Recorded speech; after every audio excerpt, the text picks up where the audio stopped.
Questions. Everybody seems to have a question that they need answered in life. Hi, my name is Eric.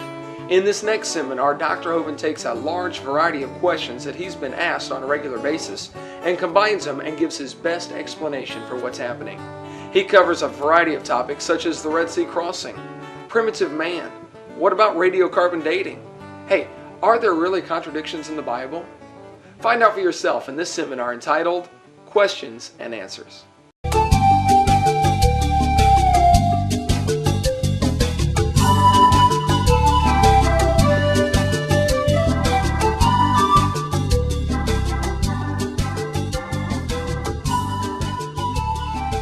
Thank you for joining us. My name is Kent Hovind. I taught high school science for 15 years, and this is going to be seminar part 7, question-answer time.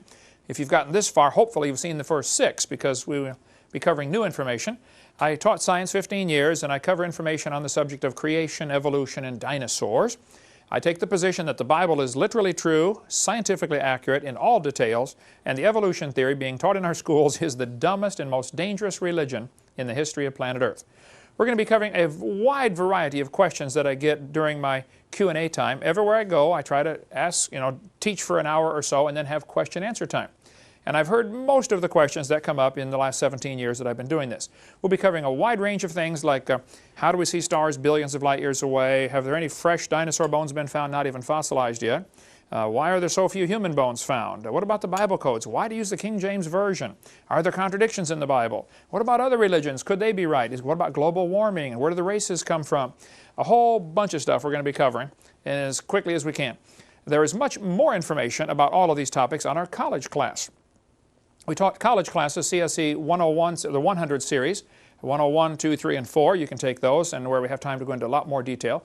And then the 200 series is even more depth than that, okay? So you can catch, if you don't get enough information, or if I don't answer one of your questions, you can call into our daily radio program. Every day, 4:30 to 6, currently, we may change the time someday, but currently 4:30 to 6 Central Time, Monday through Friday, when I'm not traveling. I'm live on the internet, drdino.com or truthradio.com, and you can take our college classes and ask questions there. We cover just a whole lot more material. All of the slides that I use in my seminar, and it's close to 7,000 now, are available to download off my website, drdino.com, or you can just order the DVDs or CDs of all of the slides. And a lot of slides, you'll see they've got a little asterisk next to near the end. That indicates there's something in the notes section of the slide. And there's a lot of things I have to skip just for sake of time, but hopefully we can answer some questions for you here. The Bible says in Ecclesiastes, I applied mine heart to know and search and to seek out wisdom and the reason of things. I think it's wise for Christians especially to do that. Try to be ready always to give an answer to every man that asketh you a reason. And I think we could be more effective soul winners and more effective for God's kingdom if we knew more and could give an answer. That's the goal of all this seminars that we produce, is to equip people that can give an answer to know the truth. 1 Peter chapter 3 says, Sanctify the Lord God in your hearts and be ready always to give an answer to every man that asketh you the reason of the hope that's in you. And we hope that this training you'll get here will give you the answers you need. 1 Timothy 2 says, study to show yourself approved unto God. We should study and learn, not just so we can give an answer to others, but so God is pleased with us. That's the goal of study. God, are you happy? One of the questions I often get as I speak at universities is, hey, Hovind, are you the only one that believes in creation? Don't all scientists believe in evolution? Absolutely not. I don't know how that question even comes up. Not all scientists do not believe in evolution, number one, okay? Thousands and thousands and thousands of them are creation scientists. For instance, Dr. Russell Humphreys worked for years at the Sandia National Laboratories. There's a good article about him on the Answers in Genesis website. They've got a whole list of 180 some or 200 scientists today who are young earth, Bible-believing, 6-day creationists. Dr. Humphreys said, using a simple statistical approach, I would conservatively estimate that in the United States alone there are around 10,000 practicing professional scientists who openly believe in 6-day recent creation. So first, it's not true that all scientists believe in evolution. Secondly, even if they did, that's not how you establish truth. It doesn't matter what the majority believe. The majority has a long history of being wrong, okay? They used to teach, all the planets go around the Earth. The majority was wrong, okay? Though, believe it or not, there still are some scientists who are geocentrists, who teach the Earth is in the center. and everything goes around the earth. And I've got the books in the library. You can read those if you want to take that. I've looked at the subject. I can't buy it yet. I think they're wrong. I think the sun is in the center. There are the time when they used to teach that big rocks fall faster than little rocks. That was taught for 2,000 years, and it's wrong. So the majority can be wrong. They used to teach the doctrine of humors. You know, if you're sick, you have bad blood. Take out your blood and you get better. That's how George Washington died. They were wrong. And in that case, they were dead wrong. Okay. In John chapter 7, many of the people, therefore, when they heard this, said, "Of a truth, this is the prophet." Others said, "This is the Christ." But some said, "Shall Christ come out of Galilee? Hath not the Scripture said that Christ cometh of the seed of David out of the town of Bethlehem?" Notice what happened here in John chapter 7. The people were arguing about, was Jesus really the Christ? And some of them said, wait, Christ doesn't come out of Galilee, and Jesus came from Galilee. The problem is they had a misconception. They thought Jesus came from Galilee. Where was Jesus actually born? Bethlehem. So they had the whole wrong problem. They're arguing about the wrong subject. So in John 3:43 it says, "So there was a division among the people because of him, and some of them would have taken him." They would have tried to kill the messenger. Because they had a wrong impression, they're going after this. We got to shut this guy up. This Jesus is out there preaching, and we got to shut him up. They got the wrong impression to start with, and that's what happens. People get the wrong idea. They think creationists like me are doing damage to education system. No, we're the right people. We're trying to fix the problem, okay? We're trying to resolve it. Verse 45 says, "Then came the officers to the chief priests and Pharisees, and they said unto him, Why have ye not brought him?" Now this is classic. Notice, the chief priests sent their hoodlums to go get Jesus. Jesus answered their questions. They came back and said, "Wow, never man spake like this man." And then the Pharisees said, "Well, you should have asked him this." I get this every time, including 3 days ago in Michigan at the university up there. There's always some professor that says, you know, they advertise that Hovind's coming to the university to speak, Northern Michigan University. Or the week before, it was in Wisconsin, at Milwaukee, Wisconsin. 100 professors in Milwaukee refused to debate me. 80 professors at Northern Michigan University refused to debate me. I've had close to 4,000 now professors that have refused to debate on the subject. And they don't even come when I speak. They send their students and say, "Here, ask him this, ask him this, ask him this." The student comes back and says, "Teacher, he answered all my questions." And then the teacher says, "You idiot, you should have asked him this and this and this." Well, teacher, you coward, why didn't you come? Okay, why didn't you ask the question? And professors do the same thing, just like the Pharisees did. The professors send their students to try to trap the creationists. They won't come themselves, okay? And then when that doesn't work, they try to use the law to silence them. Let's just pass a law that says you can't teach creation. Or if anybody does try to teach creation, we're going to get them fired, send them out of here. Then verse 47. "Then answered them the Pharisees, Are ye also deceived?" Hovind translation. "Are you stupid? Has this guy deceived you?" Then this is the classic one they always use. "Have any of the rulers or of the Pharisees believed on him?" Translation. None of the other scientists believe this creation stuff. Therefore, evolution must be true. Now think about that logic. The majority believes this, therefore it's true. I mean, that's silly. First place, it's not true the majority believe it. Secondly, that's not how you tell. And then they said, "But this people who knoweth not the law are cursed." Hovind translation. "We have knowledge, you don't. We have a degree, you don't. We don't approve of your degree. It's from a non-accredited Christian school. Therefore, we're smart, you're dumb." That's a common tactic used by the professors today. And the 99 professors I've debated, it happens all the time. And then one of the guys, Nicodemus, very wisely said, "Doth our law judge any man before it hear him?" Nicodemus at least had the common sense to say, hey, before we judge this guy Jesus and say he's wrong, he's stupid, etc., let's listen to what he's saying. And I would encourage college students and professors and anybody, listen to the creation side. Just listen. Really honestly listen and hear it, and then make your decision. When I spoke in Soviet Union a couple years ago, I was at a university over there in, I don't know, Pavel, if you remember what city I was in. It's in Ukraine, your home state, but one of the cities had a university. They shut down the university and sent 30 professors to have me speak for 2 hours because on creation. I was a big celebrity, you know, Dr. Hovind from all the way from Florida, you know. The further I travel, the more famous I am, you know. When I'm right here in town, it's not famous at all, but they shut down the university and 30 professors came. After about an hour of speaking on creation, one of the professors was crying. And I asked the translator, this girl named Olga, I said, "What's he crying about?" And she said, "He's never heard the creation story. He didn't know there was one." And I think there's a lot of people in America, a lot of students that I see in America have never really honestly heard the creation story. So if somebody says, everybody else believes in evolution, therefore you should too, number one, that's not a good argument. And it's not true, okay? and listen to the creation side. Understand it. Because when I get done talking, a lot of times, like in the airplane, I sat by somebody who believed in evolution just last week. I said, well, let me just explain the creation side.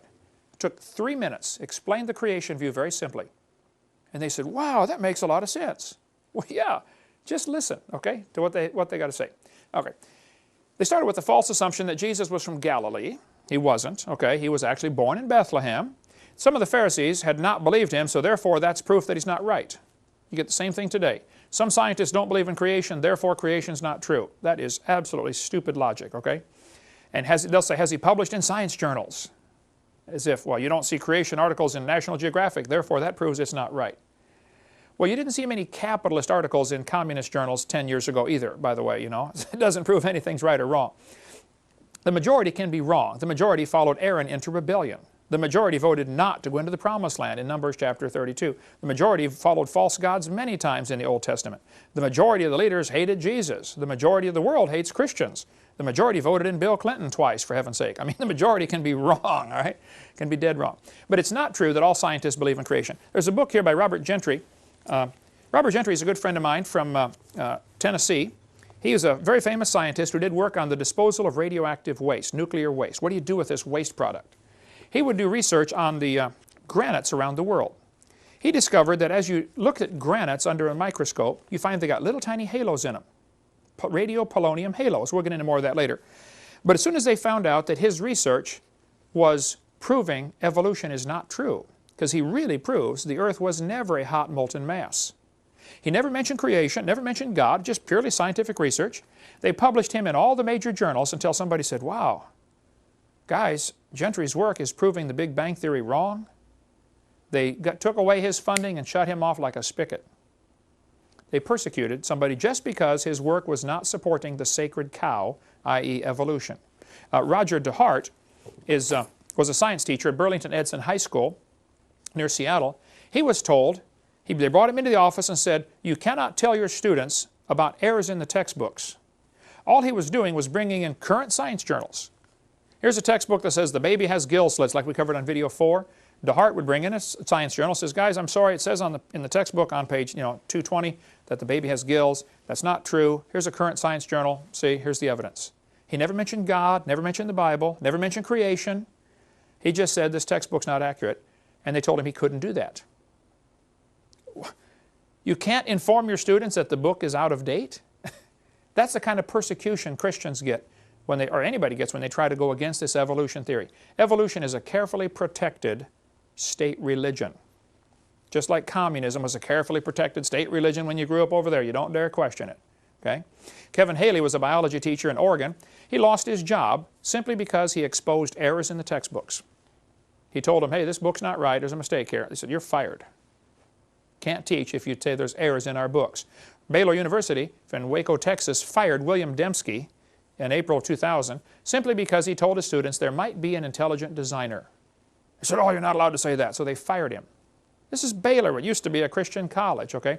Forrest Mims was a science writer for years. He wrote for many major journals, National Geographic, Science Digest, American Journal of Physics. He wrote for all kinds of articles for magazines. But then when he applied for a job at Scientific American, he was denied. They said, you can't work here because you are a creationist. Even though what he was writing on has nothing whatsoever to do with the subject of creation or evolution, they said, we don't want you on our staff because it would look bad if we hired a creationist. That's the type of persecution you get. Rod LeVake was told, he told his students, I kind of doubt this Darwin theory is true. So they took him away from teaching biology and gave him another job. They said, we don't want you teaching biology because you might make our students doubt Darwin's theory. That's how it's protected. It's a religion. There's a teacher in Indiana, Dan Clark, his principal called him in, Ed Eller, or the superintendent, and said he could not introduce creation to his class. Now, there's no law against teaching creation at all. There are no court cases that says you can't teach creation. They've just said you can't be mandatory. But teachers always have the right to teach creation. But here's the problem. The law says you can teach it, the court says you can teach it, but your boss now says you can't. So he quit his job finally over that. He stood firm and said, look, I'm not going to bow to this one. He quit his job. Dean Kenyon wrote the book Pandas and People. He was a science teacher at San Francisco State University. He wrote this book and says it's a biology textbook, basically, a science textbook. that says, hey, you know, there must have been some kind of designer. This is so complicated, this is amazing. There must have been a designer. It doesn't try to get him saved or converted to be a Baptist or a Buddhist or a Catholic. It just says, look, there must be a designer. He was a tenured biology professor, San Francisco State University. He had written all kinds of books about evolution when he believed in it. Then he got converted and said, you know, I really doubt that theory is true. It doesn't work. And so they fired him. But he was tenured, so he sued them and got his job back, and they put him in as a lab assistant washing test tubes, stuff that, you know, the students do. He had to sue him again to get his real job back. Just because he said, I think there might be a creator to this universe. That's the type of persecution you get. When I spoke in Lubbock, Texas several years ago, they had a professor there named Dr. Dini, D-I-N-I, who teaches biology. He told his students, if you don't believe in evolution, don't come ask me for a recommendation to go off to medical school, because I won't give you one. He said, it was on his website for years. He said, if you don't believe in evolution, you'll never get a recommendation from me. Well, when I went to speak there in Lubbock, Texas, the students offered Dr. Dini $1,000 if he would debate me for 2 hours, and he refused. $1,000 for 2 hours. That's pretty good money, Leah. How'd you like to make $1,000 for 2 hours? I mean, he said no, he won't do it. The persecution that happens against Christians and against creationists in the secular school system is mind-boggling. What are they afraid of? So I say, well, it's not true that all scientists believe in creation, but many scientists that do believe in creation are afraid to say anything because they know the kind of persecution you're going to get. How many teachers were there in Ukraine that did not believe in communism but didn't dare say anything about it? You know, anybody, even if you don't even smile right at Stalin, he'd kill you. You know, you'd end up in the gulag someplace. That's the kind of thing that's happened in America, believe it or not. If a person doesn't support the evolution theory vocally and actively, they'll be banished to academic Siberia. They lose their grant money, they will lose their job. You know, it's sad. And Patrick Henry College was told back in November of 2002, I believe, that they weren't going to get accreditation because they didn't teach enough evolution in their college. There's an article in Agape Press here. A university professor said she was asked to resign for introducing elite students to flaws in Darwinian thought at the Mississippi University for Women. I spoke just north of there a few weeks after this happened. I talked to some of the people involved. This lady was told she had to resign her job because she was her teaching might make students doubt Darwinism. What are they going to school for? An education or indoctrination? Yeah, you're going to get an education, I thought. And it used to be that way, but it's just not anymore. It's pretty sad. And this lady said that this professor that wanted to fire her hadn't even heard her speech. But she was, you know, raising doubts about Darwinism. All kinds of scientists down through history, I mean like thousands of them, all the branches of science were started by creationists. There's a list, there's a good list on Answers in Genesis. Just go to answersingenesis.org website and type in scientists who believe creation. And it'll bring up all kinds of articles, and you can read about all these scientists down through history who have been creationists. Very famous scientists.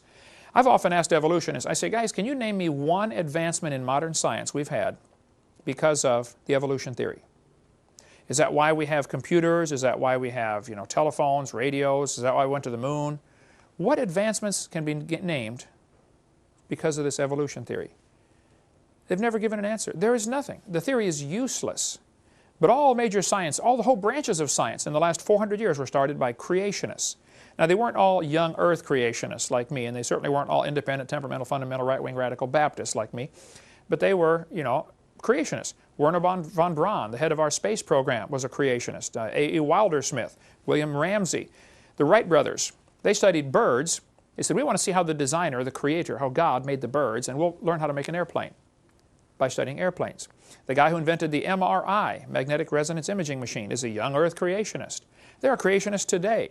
There's a couple good books we have in our library or for sale on our website. In 6 Days is one, and On the Seventh Day. This is 50 scientists who believe in creation. Here's 40 more scientists who believe in creation. You can get these. There are thousands of scientists who do believe in creation, do not believe in evolution. Karl Popper, a famous leading philosopher of science, he said, evolution is not a fact. Evolution doesn't even qualify as a theory or hypothesis. It's a metaphysical research program. It's not really testable science. Evolution is a religion. And they get so angry when I tell them that, which is probably why I tell them that, you know, every few minutes, because I enjoy pushing the right buttons, you know. Julian Huxley, his grandfather, Thomas Huxley, was the guy who really pushed Darwin when Darwin's book came out. Julian Huxley said, I suppose the reason we leapt at origin of species was the idea of God interfered with our sexual mores. We don't want God telling us what to do. That's why they've accepted evolution. Michael Ruse said, evolution is promoted by its practitioners as more than a mere science. Evolution is promulgated as an ideology, a secular religion, a full-fledged alternative to Christianity with meaning and morality. He said, I am an ardent evolutionist and an ex-Christian. But I must admit that in this one complaint, and Mr. Gish is one of many to make it, the literalists are right. Evolution is a religion. This was true of evolution in the beginning, and it's true of evolution still today. Evolution is a religion in every sense of the word. Evolution is a fairy tale for grown-ups. The theory has helped nothing in the progress of science. It's useless. So it's not true they all believe it. Nearly all branches of science were started by creationists. Evolution theories added nothing to science. When students or professors fear expressing their real honest thoughts, they're not getting educated, they're getting indoctrinated. Students get flunked for not supporting the evolution theory. Every week when I go out and speak, somebody will come to me and say, when I was in biology class, I wrote a paper and the teacher gave me an F because it didn't support evolution, or because I dared to go against the evolution theory. I get calls like that. Diane, you take some of the calls and transfer them over to me. Students saying, hey, what do I do? My teacher gave me an F because my paper went against evolution. It's sad. I mean, it's discrimination. All the advancements in modern technology have nothing to do with evolution. Evolution is a hindrance to science, not a help at all. Okay, next question. What about separation of church and state? Well, there's no such phrase in the Constitution. You can get the entire Constitution and the Bill of Rights and the Declaration of Independence for $1. This little book, Citizens Rule Book, excellent book. Everybody ought to read this one. It's got a great story in here about the jurors. It's amazing the power that jurors have. One juror can decide he doesn't like the law. And if they pass a law in your city that says, you know, you can't spit on the sidewalk, and somebody spits on the sidewalk, and they videotape him. They got the whole thing. He broke the law. I mean, they take him to court. It's proven. He broke the law. But you as a juror say, I don't like that law. I don't think it's fair to say you can't spit on the sidewalk. The judge is going to threaten all the jurors and say, no, you have to rule according to the law. You got to listen to my instruction. You don't have to listen to anything that judge says. He's blowing smoke, okay? Smile, nod your head. When you get in that jury room, you vote not guilty. And the rest of the jurors are going to think you're nuts. What do you mean not guilty? You saw the tape. You saw it. Yes, I know. But the law's no good. Jury nullification. Powerful, powerful story here. Anyway, the Constitution does not mention separation of church and state. You should get the Federalist Papers. Those are all the papers that the Founding Fathers wrote as they were developing this Constitution. And you can see their thinking process. The same day they voted for the First Amendment, you know, which people often say separation of church and state, which is not what it says. It says the government shall not make a religion or prohibit the free exercise thereof. But that same day, Congress voted to send $25,000 to help a Catholic missionary start a mission to help the Indians in St. Louis. They were not trying to separate church from state. They wanted to keep the state out of the church, but not keep the church out of the government. No phrase in the Constitution about separation of church and state, and it's perfectly fine for Christian teachers to do all kinds of Christian things in their school. My brother taught 34 years, public school, had a picture of Jesus right by his desk all 34 years. Many teachers keep a Bible right on their desk. Now, if they give you a hard time, the principal might say you can't do that. I'm not saying you won't get persecution. But as far as legally, you can. There's lc.org, libertycouncil.org, Matt Staver's organization. He handles cases like that. David Gibbs, they do stuff like that. David Gibbs, it's his organization in Orlando, Florida. So yes, if you have trouble, you know, see one of those folks. But what happened, Thomas Jefferson wrote a letter to some Baptist pastors, and he's the one that mentioned the phrase in the letter, separation of church and state. And now the atheists are using that to say, oh, you can't have Christian things in government. What a dumb idea. Our country was founded to be a Christian country. They all said that. Go to wallbuilders.com, David Barton's great website. He's got lots of stuff on. There's no such thing as separation of church and state. So don't fall for that. And we can cover more on that in our college class. Here's what's happened, though. The Constitution to the United States, Article 1, Section 10 says, you have the right to make a contract. Let's suppose Adam says, Brother Hovind, I'm going to pay you $10 an hour the rest of my life. Okay, and he signs a contract. And then he does not fulfill the contract. Well, then I can sue him. And he could say, I've got a constitutional right to keep my money. Yes, you do. But you also have a constitutional right to make a contract. And you made a contract. So the judge is just going to uphold contract law. Okay, a question that I very frequently get asked, I would say every single week I go speak, which is 52 weeks a year now for 16 years. Every single week somebody will say, now Hovind, how do we see stars billions of light years away? You say the Earth is only 6,000 years old. How do we see the stars? Yesterday on the radio program, on the website, Dr. Dino, some guy called in and said, now, Hovind, I did some studies, and in a 6,000 light year radius, we'd only have so many cubic miles, and all the stars wouldn't fit. I said, wait. Who said anything about a 6,000 mile radius? He said, well, you're the one that said the universe is only 6,000 years old. Yes, I did. But I did not say all the stars are within a 6,000 light year radius. I've never said that. That would be ludicrous. But how do we see the stars billions of light years away if the universe is only 6,000 years old? And I believe the Bible clearly teaches it's only 6,000 years old. And God made everything. Actually, He made the earth first in Genesis 1. And then in verse 14, He made the stars also. Evolution says He made the stars evolve first and then the earth. Well, there's certainly a lot of stars out there. Nehemiah chapter 9 says, Thou, even Thou art Lord alone. Thou hast made the heaven of heavens. God is claiming that He made them. So, either He did or He didn't. But what about the stars? How do they fit in? Astronomers can see a star blow up about every 30 years. It's not like it's on a timetable. It might be every 5 years, might be every 50 years, but on an average, every 30 years, a star explodes. And they're looking out there with their telescope and say, oh wow, there's a new one. A star exploded. It's called a nova. Or if it's a big one, they call it a supernova. Nova in Spanish means no-go. By the way, the Chevy Nova did not sell very well in Mexico for that reason. Hey, do you want to buy a Nova? No. Why would I do that? It won't go.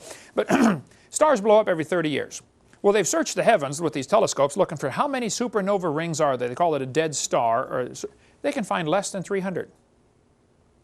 Now, wait a minute. If there are less than 300 supernova rings, and one happens every 30 years, you can do the math. I mean, that's about 9,000 years. If the universe is billions of years old, there ought to be a whole lot more supernova rings out there. Why are there less than 300 supernova rings? Because it's less than 10,000 years old? Boy, they don't like that answer at all. But that's the logical conclusion. Anyway, if stars are blowing up every 30 years, we would have to have at least one star born every 30 years just to keep the balance. I mean, countries that have a population problem because they're getting less births and deaths, like Germany, more people are dying than being born.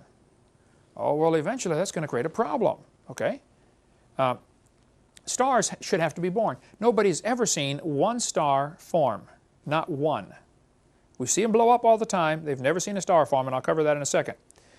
Its last estimate by Hubble telescope was that there are 70 sextillion stars. 70 sextillion. They say the universe is 20 billion years old. Well, you can do the math. That means 6.5 million stars would have to form every minute. We'd have to have 6.5 million stars forming every minute for 20 billion years to make the stars that we know about. It doesn't count the ones we don't know about because we can't see them yet. Who knows how many stars are out there? Sometimes the textbooks will say, well, there are new stars being constantly born in clouds of gas and dust. This is so stupid. How a physics textbook can teach this, I don't know. Anybody that knows freshman physics knows when you try to squeeze gases together, pressure builds up, temperature builds up, and it drives them back apart. It's called Boyle's gas law. Nobody has ever seen dust collapsing into a solid. It would take such incredible pressure to do that. I was in a debate one time, and this professor, I asked him, I said, how can you get dust to collapse into a solid? Explain that to me. He said, well, we calculated that if 20 stars explode near each other, it'll produce enough pressure to make a brand new star. I said, now that's brilliant. You got to lose 20 to gain 1. I said, you ought to run for Congress. You could help those guys borrow their way out of debt, you know. It's not going to get a universe full of stars if you got to lose 20 to gain 1. And even that is only theoretical. It's never been observed, okay? I was in Alamogordo, New Mexico, and they've got a science center down there, and they showed these pictures of star babies. They said, oh, this is a new star forming. No, sir, it's a bright spot, okay? One guy in Science magazine admitted, the silent embarrassment of modern astrophysics is we do not know how even a single one of these stars managed to form. Nobody knows how stars can form from dust clouds. No one has unambiguously observed material falling into an embryonic star. which should be happening if the star is truly still forming. And no one has caught a molecular cloud in the act of collapsing. Precisely how a section of interstellar cloud collapses gravitationally into a star, a double or multiple star, or a solar system is still a challenging theoretical problem. Astronomers have yet to find an interstellar cloud in the actual process of collapse. The origin of stars represents one of the most fundamental unsolved problems of contemporary physics. This guy said, no one really understands how star formation proceeds. It's really remarkable. Nobody knows how this happens. So if they tell you new stars are forming, you tell them Kent Hovind said they're confused or they're lying. Because nobody knows how it happens. There's not even a good theory how you could squeeze dust into a star, and there's certainly no evidence. But here's what happens. They see bright spots appear in the clouds. Or not in the clouds, in the dust clouds in space. They look at this Crab Nebula or Eagle Nebula, and they're staring at it, and all of a sudden one day a spot gets a little brighter. Oh wow, a star's being born. That's immediately their conclusion that a star is being born. I said, wait. Maybe the dust in front of it is clearing and the star was already there. Maybe it's a star blowing up. Maybe it's another supernova. Because that's what happens when stars supernova, they get really bright. They don't know that a star is forming. So don't let them tell you that we've seen stars form. Nobody has seen such a thing. All we do is we see them blow up, which is the opposite of what evolutionists need. Now, the Bible says in Genesis chapter 1, let them be for signs and seasons and for days and years, and He made the stars also. Here God is claiming He made the stars, and it says in Psalm, He counts the number of the stars. Not only how many there are total, but each one has its own number. So God will say, oh, this is star number 42 trillion, 718 billion. He knows the number of each one. And it says, praise Him, ye waters that be above the heavens, in Psalm 148. This is the only verse that says anything like this. Waters that be above the heavens. Now in Genesis 1, it talks about verse 6 and 7, water that be above the heavens. I believe when God first made the world, it was very, very different than what we see. Mostly land, instead of the huge oceans that we now have. Most of that water was in the crust of the earth. We covered that in video 2. But there was earth and there was heaven, singular. King James is the only Bible I'm aware of that gets it right in Genesis 1:1, where it says, in the beginning God created the heaven and the earth. All the rest of them say heavens. Okay, that's a mistake. There was heaven, which means expanded place. There was earth, and then from here on out. Then he divides it up into 3 slices. First heaven, second heaven, third heaven. The first heaven is where the birds fly. Genesis 1 talks about that, verse 20 and 21. Then there was water above the firmament. Now some creationists do not believe in the canopy theory. I understand. I've read their stuff. I think they're wrong. I still believe, and some accuse me, well, you don't agree with us, therefore, you're not a good creation scientist. Keep up on your research. I keep very much up on the research, and I disagree. It's not that I haven't read it, it's that I have read it and disagree. Okay? But I believe there was a layer of air for Adam to breathe, layer of water above to protect him, and then a layer of stars, and then more water. The only verse I have to back it up is right here, Psalm 148. Praise Him, ye waters that be above the heavens. That's present tense. Is there still water above the heavens? Psalm 104 says, who layeth the beams of His chambers in the waters, who maketh the clouds His chariot, who walketh upon the wings of the wind. Could it be that there is another layer of water beyond all of outer space? Maybe everything that we see as this universe, which looks like huge, maybe everything we see is inside water, a crystal, and God is outside of that, the third heaven, 2 Corinthians chapter 12. Could there be a third layer where God lives? Of course, God doesn't need a place to live. He just is, Psalm 29 says, the voice of the Lord is upon the waters. The Lord is upon many waters. Maybe everything that we see when we step out at night and say, wow, look at all these stars. Maybe the whole thing's a little snow globe on God's dresser, that He picks up and shakes once in a while. How you doing in there? I don't know. I like to think that way. But the Psalm 148, the waters that be above the heavens, people have often asked, hey, where's the last star? And once we find it, what's on the other side? I don't know the answers to those, but just a possibility is that there, according to the Bible, may still be water above the heavens. But there's a lot of stars out there. Hubble estimate was 11 trillion stars per person. That is 76 trillion divided by 6 billion people. Every one of you gets 11 trillion stars. What happened, they told the Hubble telescope to focus in on a dot. They found a dot above the Big Dipper, can see the picture of it there. It is about the size of a grain of sand held at arm's length. And it was black. They said, we don't think there's any stars there. Let's focus in on that spot and see what we can find.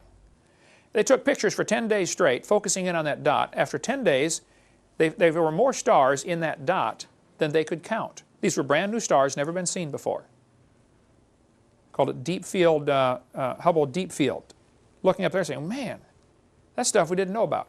Assumption would be that it's that way all through space. Truly, the stars cannot be numbered, which is what the Bible says. They cannot be numbered. But how do you tell the distance to the stars, and how can the Earth be 6,000 years old and the stars be so far away? Fair question. Stephen Hawking said, stars are so far away, they appear to be just pinpoints of light. We cannot see their size or shape. How do we tell different types of stars apart? For the vast majority, there's only one thing we can see, and that is the color of their light. If you get the biggest telescope on Earth, this is not it, by the way, spotting scope, but if you get the largest telescope on Earth and look at the closest star, which is Alpha Centauri, 4.5 light years away, all you're going to see is a dot. If I focus this in on the sun, it'll start to get, bigger and bigger, and you can actually see flames leaping off and see the spicules, and you can see color changes, and you can actually see features of the sun. When you look at a star, you never get to see that. Nobody has ever seen a star as far as any of the features of it. You get the biggest telescope on Earth, it's going to be nothing but a dot in your scope. All you can tell is, I say, that's a red one, that's a yellow one, that's a blue one. That's all you can see. So anything we do, we have to do based on assumptions just from the color. But how do you tell the distance to the star? Well, I taught high school trig for years, and if you guys had trig, you know how it works. If you have 2 observation points, you can calculate the third distance. You have to know it. It's solving a triangle. Trigonometry deals with triangles, so you sine, cosine, tangent. If you know one distance and 2 angles, or two distances and 1 angle, you can calculate the rest of the triangle using sine, cosine, tangent. Here's the problem. Earth is only 8,000 miles in diameter, which compared to star distance is 0. It's nothing. So if I'm looking at a star and somebody over in China is looking at a star, we are 8,000 miles away from each other, straight line through the Earth. That would be nothing. What they've done to enlarge the distance to look at a star, instead of just being opposite sides of the Earth is also going around the sun in this great big huge circle. We're going 66,000 miles an hour, and it takes us a year to go around. Great big racetrack. Well, the distance from the Earth to the sun is about 93 million miles, average. And that's a lot, but at the speed of light, it's not much. At the speed of light, it's 8 minutes away. It takes the sunlight 8 minutes to get to the Earth. So if we're 8 light minutes from the sun, the diameter of our orbit going around is 16 light minutes. So what we're going to do is we're going to look at a star in January, and then we're going to look at the star in June, and we have now gone halfway around this monster circle. And we're going to get 2 observation points to try to enlarge the base of our triangle. And it sounds huge. Man, that's 186 million miles. Well, it's still not much. A year has 525,000 minutes in a year.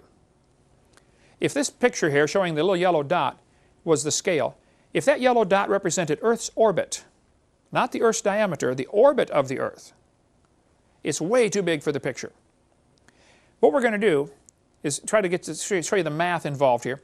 If I had 2 surveyors setting up with their transits or telescopes, and they are 16 inches away from each other, and they're both looking at a dot 525,000 inches away, which is 8 1/3 miles.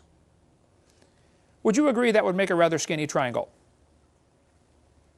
Let's go out in the parking lot and draw a triangle with point A and point B 16 inches apart, and point C 8 1/3 miles away. It's going to make a real skinny triangle. That is exactly the triangle you get when 2 people on opposite sides of Earth's orbit try to measure 1 light year. 1. Now, and I'm not sure you can tell exactly where you were 6 months ago. I think that would be a little stretch of the imagination to say, oh yeah, 6 months ago in January we were, where were we? I'll give them that. I won't even argue that. I just would bring that up, for appeal, Your Honor, in case we need to. You can't know exactly where you were 6 months ago. But the angle you get with that is 0.017 degrees. Now let's imagine this. I want you to get two guys to set up their surveying transits.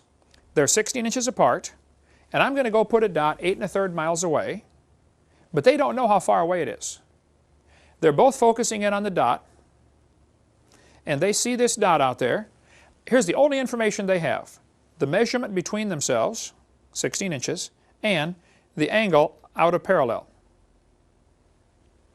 I say, guys, I want you to calculate how far away that dot is based on that little angle change you get.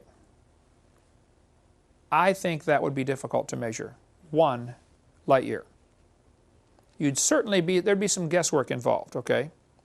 Now if you want to measure 100 light years, you got a much worse problem. Now you got to move your dot 830 miles away. If we had two guys on the roof of this building here in Pensacola, Florida, 16 inches apart, and they're both focusing on a dot in Chicago, which is 830 miles away, but they don't know how far away it is, they're going to tell me how far away it is, based only on their angle of their telescope out of parallel. I would say that's impossible. Impossible. To measure 15 billion, no question that's impossible. I don't think you can measure 100 light years. Not with real numbers, not with real measurements, but this textbook says they can measure, parallax trigonometry can measure up to 100 light years. Okay, I doubt it, but I'll give them 100. I'll give them 1,000 if they quit crying, okay? The fact is you can't measure 1 billion. Simple fact. So here's some things to consider about starlight. It said in 2004 that the new SIM technology, Space Interferometry Mission, they hope to get where they can improve the distance of measuring to stars. And they say this accuracy will enable SIM to determine stellar distances to 10% accuracy out to a distance of 482,000 million miles. That's 82,000 light years. And then it says, this is an improvement of several hundred times over what is possible today. Well, now wait a minute.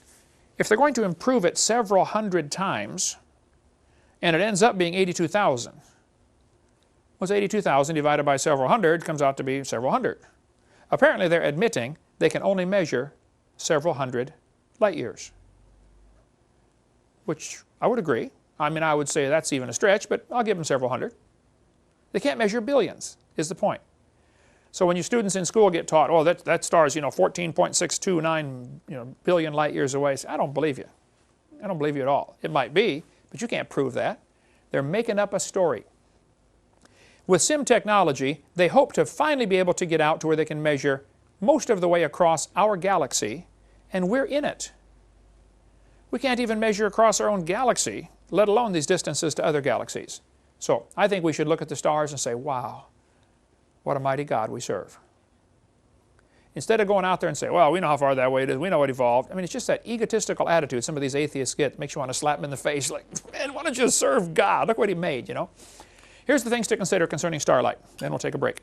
Number one, we cannot measure these great distances. It just cannot be done. Number two, nobody knows what light is. They call it a wave or a photon or a particle. We know what it does. We use it all the time. But actually, give me a jar of it and paint it red. Nobody knows the substance of it. What is light? And we sure don't know that it always travels the same speed all through time or space. The entire theory behind a black hole is that light can be attracted by gravity. Well, if light can be attracted by gravity, then you cannot say the speed of light is a constant. Okay? At Harvard University back in '99, they slowed light down to 38 miles an hour. The next year, they slowed it down to 1 mile an hour, and the next year brought it to a dead stop. Light goes, pretty quick, 186,000 miles a second. They slowed it down. It was done at Harvard, it was done at Smithsonian, it was done at Cambridge University, a repeatable, demonstrable experiment. Now that is science. If you do an experiment, get a result, somebody else follows your data, does the same experiment, gets the same result, that's science. They slowed light down. This article came out on Fox News Channel. They said, we've succeeded in holding a light pulse still. They brought the speed of light to zero, brought it to a dead stop. Meanwhile, back in 2000 at Princeton University, they speeded light up to 300 times the speed of light. So when somebody says that star's 10 billion light years away, which I doubt they can measure, therefore that we can prove the universe is 10 billion years old, they got several problems in their logic right away that they probably don't see, which is why we do these seminars, so we can help people understand. It's 300 times the speed of light. Astronomer Barry Setterfield, Australian government astronomer, said, during the last 300 years, 164 measurements of the speed of light have been published using 16 different measurement techniques. The speed of light has apparently decreased so rapidly, experimental error cannot explain it. This is a chart showing the decline in the speed of light from the published numbers in the last 150 years. You notice the decline in the chart. The speed of light's getting slower until about 1960. For the last 40 years, anybody that's measured the speed of light gets the same number, 186,282.4, I think, miles per second. Who cares? Well, it could be that it leveled off in 1960 for three possible reasons. Our way of measuring is getting better. Instruments are getting better. We're smarter. You know, everybody in the past was dumb. We're smart. We got it right. Could be. That's what they'll tell you. Second option, though, is we're at the tail end of a logarithmic curve, and you're much less likely to see any decline. As you get further out on the logarithmic curve, it pretty much levels out. But a third reason is 1956 is when they invented the atomic clock. And they started using that as their clock to measure the speed of light. Well, now, wait. The atomic clock is based on the wavelength of a cesium-133 atom. So the clock is based on the speed of light. Now, if you have a clock based on the speed of light and you're measuring the speed of light with it, if the speed of light changes, you're never going to catch it with that clock. It's like watching two twins grow next to each other. Well, neither one's growing. Well, duh. You got a rubber ruler problem here. Clear back in '87, they said the speed of light was 10 billion times faster at time zero. There must have been a faster speed of light. There have been articles from the 80s, 90s, 2000s saying, look, the speed of light is not a constant. They said no physical law prevents anything from exceeding the speed of light. In 2 published experiments, the speed of light was apparently exceeded by as much as a factor of 100. The Big Bang Theory requires a much faster speed of light. Dr. Magliuccio, however you pronounce his name here, I got his book on the table. He says, a shocking possibility is the speed of light might change in time during the life of the universe. Could it be the speed of light was faster? There's an article in the newspaper said, speed of light may have changed over history, study says. Winnipeg Free Press, nothing's reliable, not even the speed of light. We have shown that a time-varying speed of light could provide a resolution to well-known cosmological puzzles. One of the mysteries of a decaying speed of light seems to be able to explain why opposite extremes of the cosmos that are too far apart to have been in contact with each other appear to obey the same rules of physics, and even about the same temperatures. It would only be possible for light to cross from one side to the other if it traveled much faster than today, moments after the universe was created. Is the speed of light really a constant? There are articles here in Reuters News Service, the speed of light may not be a constant. I have dozens of articles like this in the last 15 years, and this will be much more detail in our college class about the speed of light. So don't let somebody tell you the speed of light is a constant. We don't know that. Big article came out in Discover magazine, says, was Einstein wrong about the speed of light back in 2000? He said, yeah, Einstein was wrong. The speed of light is not a constant.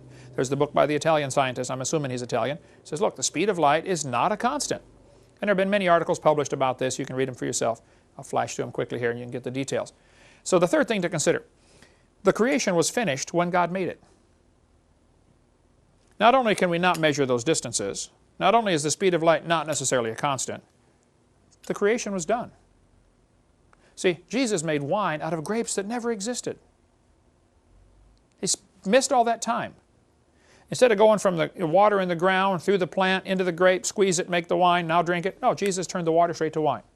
What happened to all the intermediate steps? God can bypass all that. He doesn't need any of that. Okay?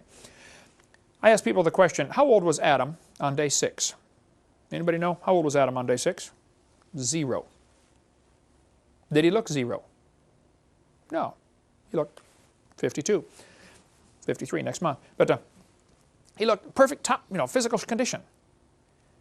God didn't make 2 babies and put them in the Garden of Eden and hand them a package of seeds and say, here, plant these quick. You're going to need supper. It has to be a full-grown man, full-grown woman, full-grown garden. They got to have supper like tonight, Better be something hanging on the tree ready to eat. Even if you plant a tree, you're going to take 4 or 5 years to get fruit off it. So the creation had to be mature. A fourth thing to consider about the speed of light question, a light year is a distance, it's not a time. It's a distance. And since the speed of light is not proven to be consistent, why would star distance have anything to do with the age of the universe? Now, I am not saying, and have never said, all of the stars are inside of a 6,000-mile radius of the Earth. That is not what I say. I don't know any creationist that teaches that. So when they say that, they're setting up a straw man, you know, knocking it down. They're lying, basically. The stars probably are billions of light years away. They probably are. We just can't measure them, that's all. I like this article in the Discoverer. It said, how do scientists measure the age of stars? They said, well, we can find the absolute ages by comparing a star's color and brightness with those in stellar evolution models. What? We can tell how old it is by how old we think it is. That's exactly what they're saying right there. That's dumb, okay? Now, I think everybody's asking the totally wrong question. Everybody's saying, how did the light get from the star to the Earth? They're asking the wrong question. 17 times in the Bible, it says God stretched out the heavens. Well, if He stretched out the heavens, they're asking the wrong question. It's not how did the light get from the star to here, but how did the star get from here to there? That's the question we need to be asking. The Bible says pretty clearly God made the earth first, and then He made the stars also. And He stretched, suppose He made the earth, and then He stretched out the stars from here. Adam would see the stars on day 6, and day 7, and day 8. As the star is being stretched out into place, it's going to leave behind a trail of light. So the stars could be billions of light years away today, and still have been created in the 6 days, 6,000 years ago. Russell Humphreys has a book which I read, and I just have to say, I didn't understand it, all of it. He's really, really smart, but it's a good one on starlight and time if you want to get more on that. I don't know that I agree with his premise. I think he starts with the assumption the speed of light is a constant. Now, how do we explain that? And they get into this warped space and bent space stuff. I think it's much simpler. The speed of light's not a constant, and God made things and stretched them out into place. So, if that stretching took place, maybe that explains why we have a red shift. And we'll cover the red shift question in just a minute after the break.